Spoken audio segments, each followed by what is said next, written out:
Guys, feast your eyes on this classic. Look at this thing. Absolutely stunning. 1981 Husqvarna 430 WR. The first time I laid eyes on it, a good friend of ours, Tom Lampro, owned this bike. I was like, we had to have it. It's been in the shop for a little while. The guys went right through it. I have a full work order I'll go over with you. We put about $5,000 of parts and labor in it to get it in its current condition. And it's a rare original survivor. The original seat is still intact. The original frame rails are completely dent free. I raced these back in '83. In fact, '83 and '84 and '85, '86 even, I was on a 1983 CR500, the motocross version of this. This is the wide ratio, more of a cross-country bike. A little bit different settings in the suspension, but the same, almost the same motor with a 500cc big bore on it. That CR500 in '86, I was beating the New England riders that were on the brand new the brand new liquid cooled single shock '86 models, and I actually preferred the twin shock to the new ones. And if you've been following the mark, you know they had some problems with the first couple years of them, and the twin shock, they had it by the time they came out with this bike, it was pretty much totally dialed in. Take a look at the gas tank on this thing. I mean, it's absolutely a work of art. It's absolutely beautiful. It'd almost be a shame. This one's almost too nice to ride. It's such a beautiful piece. But, you know, they're meant to be ridden. The gold rims, the silver frame, the huge head on it, the Husqvarna forks, the twin shock setup, just a beautiful piece. The graphics on it these are done by Chrissy Steiger. They match the gold on the chain, the gold on the wheels, the gold on the forks. Absolutely, purely, just a gorgeous piece.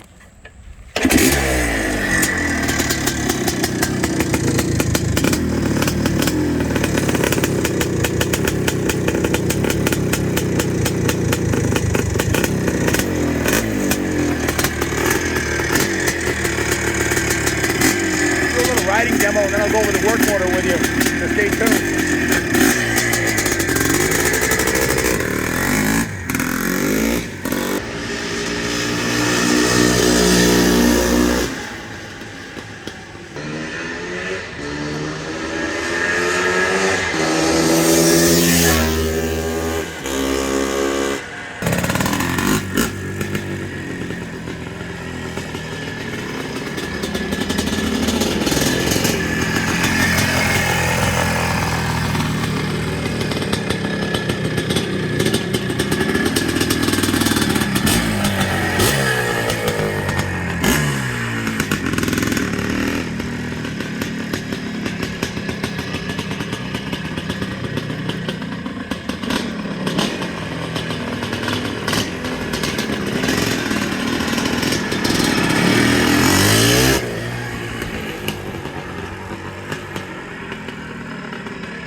Guys, talk about Swedish quality. This thing feels like it's made out of cast from the Rock of Gibraltar. It's just a really solid feeling motorcycle. The quality of the aluminum tank and the chrome on the gas cap, the paint job, just an absolutely stunning motorcycle. It's like a time capsule back to '81. With a 6-speed wide ratio transmission, I would bet the top speed on this bike somewhere around 85 miles an hour. It'll absolutely haul the mail. The 6 gear is like an overdrive, and it's got the wide ratio transmission. The original exhaust even has a stinger on the back with the silence arrestor, so if you wanted to race in AMA events, it would pass the sound test. You can see it has a Husqvarna. See what it says? Will the camera pick up? It says Husqvarna spark arrestor on there. Yes, sir. The rear fender's brand new. The side panels, I believe, are the originals. That's what it came here with. I believe this is original seat cover. It has a Husqvarna stamp on the back. If the seat cover's not perfect, it has had a couple previous repairs on it. but it's original. If you wanted to replace it, you could probably get the seat recovered for about $100. We're not done with the bike. There's a couple things we still have left to do with it. We ordered a brand new set of front brake pads and a new front axle for it, and those are going to get installed probably next week, but we wanted to do the video and get it out there. Look at the size of the rear tire on this thing, just massive, beefy. This is a DOT approved Dunlop D606, super beefy tire, good for high speeds. The front's a Michelin. That's a brand new rear tire and tube.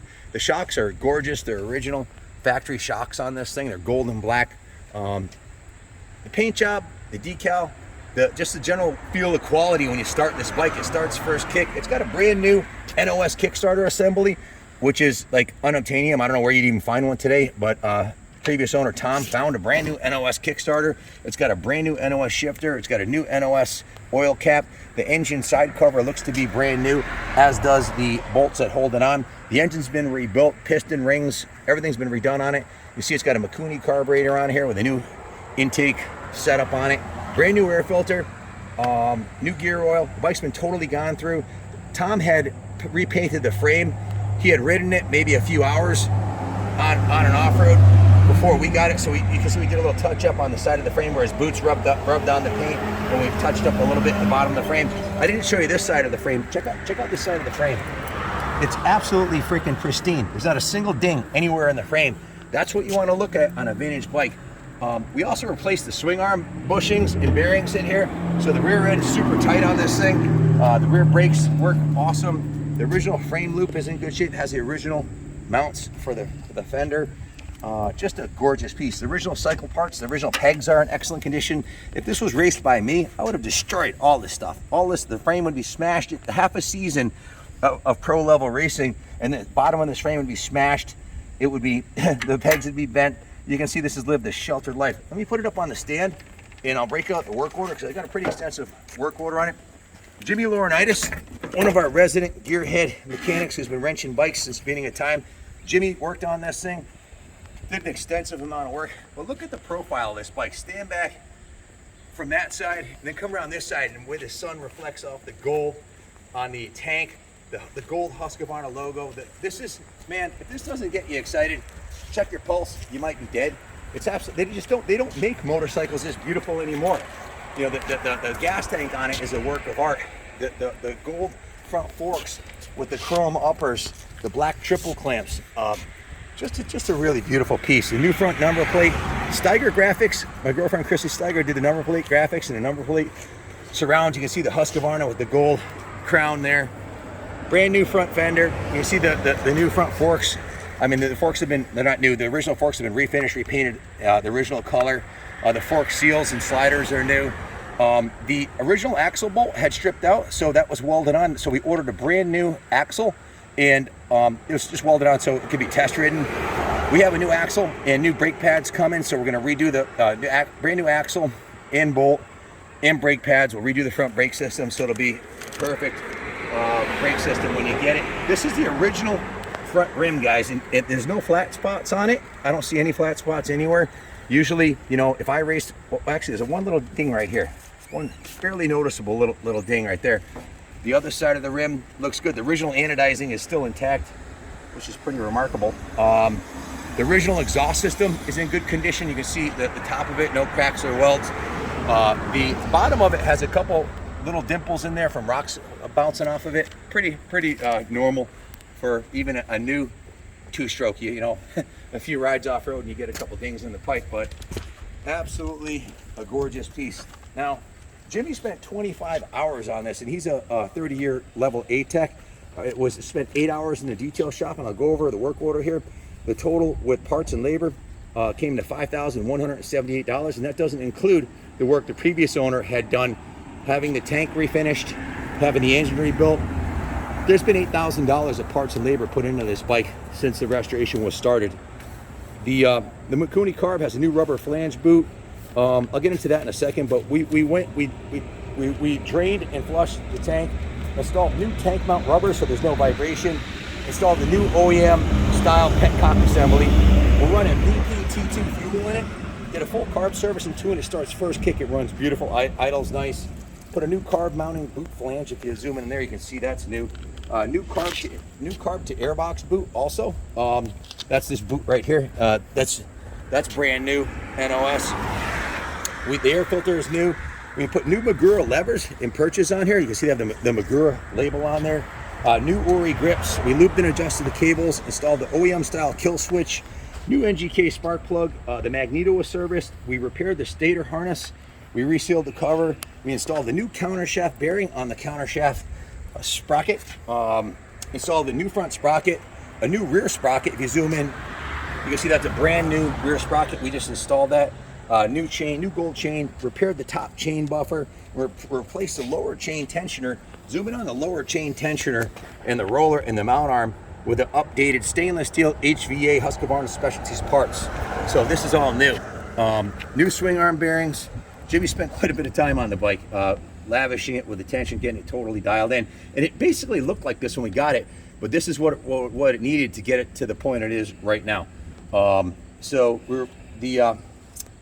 exhaust was removed, painted, cleaned, resealed all the joints on it, mounted the new rear fender, the kickstart assembly and everything. The Kickstarter's new. It's timed perfectly. All the kickstarting components are good. It's got new Maxima transmission oil. The transmission works like brand new. Adjusted the rear brakes. Bike runs awesome. We're waiting on the front axle and shoes, and then she'll be done and ready for a new home. So we're running a number 30 Pilot. So the air screws out 2.5 turns, and she's jetted perfectly. So just a beautiful piece, man. If you have any questions about it, give us a call, 860-454-7024. Multiple time championship winning Husqvarna twin shock air cooled bikes. These things were the cat's ass. They were more expensive and built out of better quality components than the Japanese bikes of that era, and that stands true to today. 42 years later, this bike is still a joy to behold and even more fun to ride. So if you have any questions about it, give us a call, 860-454-7024. We're out in front of the New England Motorcycle Museum, in front of our brand new mahogany door. We restored this whole building. It's 45,000 square foot, 5 stories on that side, 4 stories on this side. 100 man years of labor we put into refurbishing this 45,000 square foot building out of a cost of $5.4 million and 100 man years of labor, somewhere in the area of $125 a square foot. Everything's been rebuilt. So when you think restoring a bike is a big task, buildings make the bike restoration pale in comparison. You can do a bike like this full frame off in about 100 hours, which is 2.5 weeks. We've got 100 man years labor. This building's full of beautiful vintage bikes like this. If you buy this bike, be happy to display it here in the museum. If you have any bikes you're looking to sell, give us a call, 860-454-7024. We're always looking to buy collections. Stay tuned. I'm going out this weekend. We got 2 collections. I'm going north to pick up 1. Billy's going south. We got 20 more bikes coming in Monday. So thanks for watching. Hit the like and subscribe button. Subscribe to the channel. And get out and ride every day. The #1 cure for anxiety or depression is riding dirt bikes. Nothing like it, because you got to focus on riding and nothing else. It's good exercise too. Out in the fresh air. Smell that BP racing fuel. Thanks for watching. God bless America.